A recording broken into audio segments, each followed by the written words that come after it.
आज से लगभग 4,500 साल पहले इजिप्ट में एक ऐसा वंडर बनाया गया था जो आज भी दुनिया को हैरान कर देता है। जी हाँ, हम बात कर रहे हैं the great pyramid of Giza की। इस स्ट्रक्चर की हाइट 147 मीटर्स थी और लगभग 4,500 सालों तक ये दुनिया का सबसे ऊंचा स्ट्रक्चर बना रहा है। उस जमाने में इस पिरामिड को बनाने के लिए बहुत बड़े बड़े पत्थरों का यूज़ किया गया था, और अगर आज के हिसाब से देखा जाए तो इसका टोटल वेट होता है अराउंड 6 मिलियन टन्स। मतलब आज की सबसे हाईएस्ट बिल्डिंग बुर्ज खलीफा से भी 12 गुना ज़्यादा। तो सवाल उठता है कि उस वक्त इतना बड़ा स्ट्रक्चर बिना मॉडर्न मशीन्स के कैसे बनाया गया था। उस समय ना क्रेन्स थी, ना बुलडोजर्स, और ना ही कोई मॉडर्न टेक्नोलॉजी। इतना तक कि व्हील्स भी तब तक इन्वेंट नहीं हुए थे। फिर भी उन्होंने एक ऐसा मॉन्यूमेंट बनाया जो आज भी मजबूती से खड़ा है। सोचो, एक ऐसा स्ट्रक्चर जो 4,500 साल से भी ज़्यादा समय से वैसा का वैसा ही है। गर्मी, आंधी, तूफान और बारिश सब कुछ झेल चुका है, फिर भी उसका कुछ नहीं बिगड़ा। आज तक कोई ऐसा स्ट्रक्चर नहीं है जो इतना पुराना और बड़ा होने के बावजूद भी सही सलामत खड़ा हो। तो ये पिरामिड ऑफ गीज़ा के साथ कैसे पॉसिबल हुआ? चलिए इस वीडियो में समझने की कोशिश करते हैं कि इस पिरामिड के पीछे की मिस्ट्रीज क्या हैं। तो ये स्ट्रक्चर लगभग 2500 बीसी में बनाया गया था, और अगले 3,500 सालों तक ये दुनिया का सबसे ऊंचा स्ट्रक्चर बना रहा। शाइनिंग वाइट लाइमस्टोन से बने ये पिरामिड्स एक तरह के टॉम्स थे, जो डेथ के डार्क सीक्रेट्स को छुपाने के लिए डिज़ाइन किए गए थे। जितना हम पास्ट में जाते हैं, उतना ही मुश्किल हो जाता है ये एक्यूरेटली बताना कि क्या हुआ था, कब हुआ था और कैसे हुआ था। एस्टिमेट के हिसाब से the great pyramid of Giza को 2560 बीसी में बनाया गया, एक किंग के द्वारा जिसका नाम था कुफू। किंग कुफू के बारे में हमें ज़्यादा कुछ नहीं पता, बस इतना पता है कि वो ओल्ड किंगडम ऑफ इजिप्ट की फोर्थ डायनेस्टी के सेकंड मोनार्च थे। उनका रूल कितने टाइम तक रहा, इस पर हिस्टोरियंस के बीच काफ़ी डिबेट है। कुछ लोग कहते हैं कि 23 साल तक, और कुछ कहते हैं कि 34 साल तक उन्होंने राज किया। ये पिरामिड रिवर नाइल के वेस्ट बैंक पर लोकेटेड है। अगर आप उसकी फ़ोटोज़ या वीडियोज़ देखेंगे तो आप नोटिस करेंगे कि ये अकेला पिरामिड नहीं है।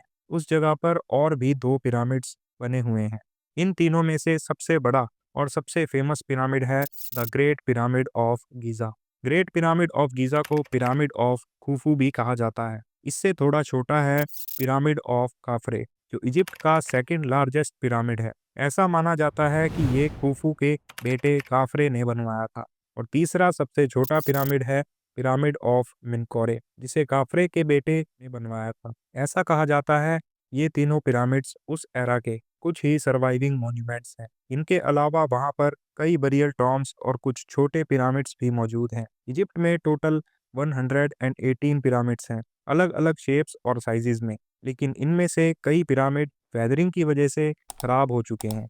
सिर्फ कुछ ही पिरामिड्स आज भी अच्छी कंडीशन में बचे हुए हैं। उनमें से सबसे बेहतरीन कंडीशन में हैं ये तीनों, specially the great pyramid of Giza. अब आपके मन में भी सवाल उठ रहा होगा कि इन्हें बनाया क्यों गया था। इनका भी वही रीज़न है जो कई और एंशियंट मॉन्यूमेंट्स के पीछे होता है, जैसे कि ताजमहल। ये पिरामिड भी टॉम्ब्स के रूप में बनाए गए थे। उस जमाने के किंग्स को डेथ के बाद इन पिरामिड्स के अंदर बरी किया जाता था। एंशियंट इजिप्शियंस आफ्टर लाइफ में बिलीव करते थे। उनका मानना था कि जिंदगी डेथ पर ख़त्म नहीं होती। डेथ के बाद इंसान की सोल अंडरवर्ल्ड में ट्रैवल करती है, जहां उसका गॉड के द्वारा जजमेंट होता है। जिन लोगों ने अपनी लाइफ अच्छे कर्मों के साथ बिताई होती है, उन्हें आफ्टर लाइफ में अमर रहने का विश्वास था। इसलिए किंग अपने जीते जी ही अपने लिए टॉम्ब्स बनवाते थे, ताकि आफ्टर लाइफ के लिए प्रॉपर प्रिपरेशन की जा सके। उनके साथ बहुत सारा खाना, सोना चांदी, फर्नीचर और कपड़े भी दफना दिए जाते थे। ये सब चीज़ें पिरामिड के अंदर दफनाई जाती थी, ताकि वो अपनी आफ्टर लाइफ में उन्हें यूज़ कर सकें। जब उनकी डेथ होती थी तो उनकी बॉडीज़ को ममीफाई कर दिया जाता था, वुडन या स्टोन के ताबूतों में। अब आप सोच रहे होंगे कि हमें श्योरली कैसे पता है कि ये पिरामिड्स इसी वजह से बनाए गए थे। तो इसके दो बड़े रीजंस हैं। पहला है, आर्कियोलॉजिस्ट ने कई और पिरामिड्स पर एंशियंट टेक्स्ट और स्क्रिप्चर्स डिस्कवर किए हैं, जो हमें उनके कस्टम्स और ट्रेडिशंस के बारे में बताते हैं।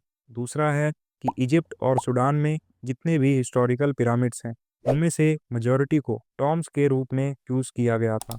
लेकिन अगर specially great pyramid of Giza की बात करें तो वहाँ से अब तक कोई सॉलिड एविडेंस नहीं मिला है कि ये एक टॉम था। इसलिए लोगों ने अपनी अपनी खुद की अल्टरनेटिव स्टोरीज बनानी शुरू कर दी थी।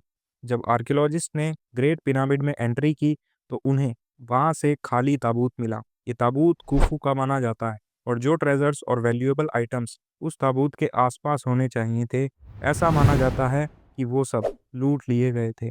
लेकिन जो लोग इस थ्योरी से एग्री नहीं करते, उन्होंने कुछ बहुत ही अजीबो-गरीब अल्टरनेटिव थ्योरीज प्रपोज की हैं। एक पॉपुलर थ्योरी जो काफ़ी सर्कुलेट होती है, वो ये है कि द ग्रेट पिरामिड एक पावर प्लांट था जो इलेक्ट्रिसिटी जनरेट करता था। इस थ्योरी को मानने वाले लोग कहते हैं कि एंशिएंट इजिप्शियंस बहुत एडवांस टेक्नोलॉजी यूज़ करते थे और उन्होंने इलेक्ट्रिसिटी का यूज़ करना भी सीख लिया था। एविडेंस के रूप में कुछ एंशिएंट आर्टवर्क्स को प्रेजेंट किया जाता है।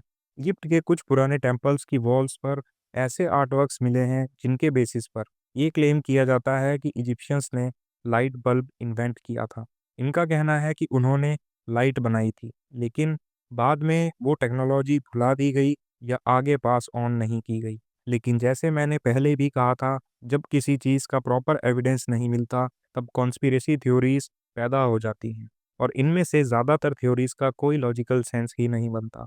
अगर लाइट बल्ब सच में एंशियंट इजिप्ट में इन्वेंट किए गए होते, तो आज तक हमें उनका कोई सॉलिड प्रूफ मिल चुका होता। असलियत में जो आर्टवर्क दिखाया जाता है, वो एक्चुअली इजिप्शियन माइथोलॉजी की कहानियों को डिपिक्ट करता है। एक और पॉपुलर थ्योरी ये भी है कि पिरामिड्स को गोडाउन के रूप में बनाया गया था, यानी अनाज स्टोर करने के लिए।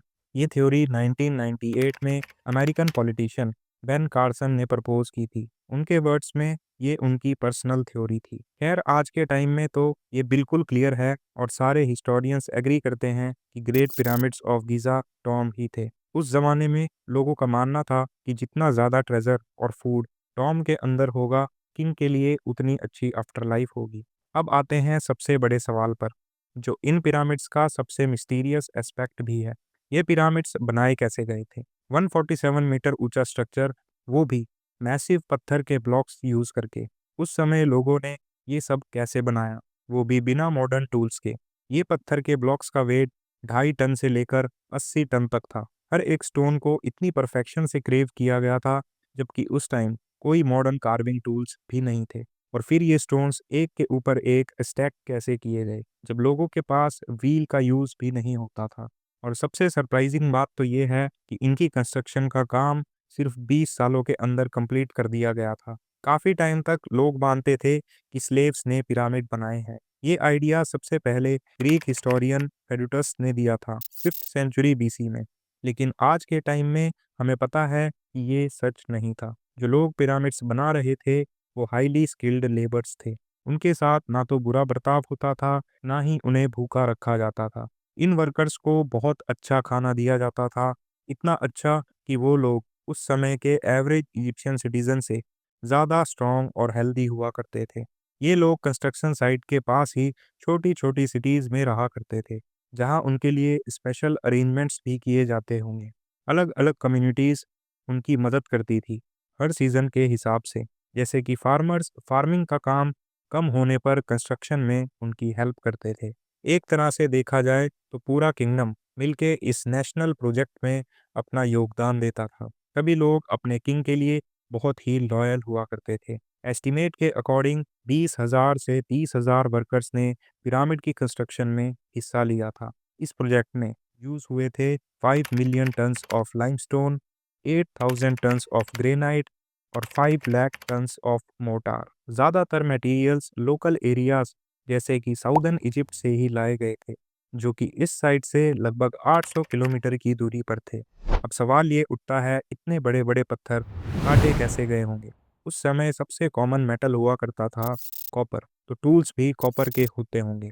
और जब बात आती है ग्रेनाइट जैसे हार्ड रॉक की, तो उन्हें डोलराइट नाम के एक और भी हार्ड स्टोन से तोड़कर शेप किया जाता होगा। उन लोगों ने कुछ काफ़ी यूनिक टेक्निक्स यूज़ की थी, जैसे कि जब रॉक में क्रैक्स या होल्स मिलते थे, तो उन क्रैक्स में वुडन वेजिस डाले जाते थे और उन वेजिस को पानी में भिगो दिया जाता था, ताकि जब पत्थर पानी एब्जॉर्ब करे तो वुडन वेजिस एक्सपैंड हों और उससे रॉक अपने आप टूट जाए। ये काफ़ी स्मार्ट टेक्नीक थी।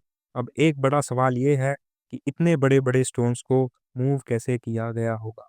उस टाइम कार्ट्स में व्हील्स का यूज़ नहीं होता था। कोई ऐसे व्हील्स भी नहीं थे जिनमें स्टोन्स लोड करके इजीली साइड तक ले जाए जा सके। एक थ्योरी कहती है कि उन्होंने राफ्ट्स बनाए होंगे जो रिवर पे फ्लोट करते थे, और उन्हीं राफ्ट्स का यूज़ करके स्टोन्स को कंस्ट्रक्शन साइट तक लाया जाता होगा, और जब ये स्टोन्स पिरामिड्स के आसपास पहुंच जाते थे तब उन्हें स्टैक कर दिया जाता था। ये थ्योरी काफ़ी इंटरेस्टिंग है और इसे 2014 में एक स्टडी में प्रपोज किया गया था।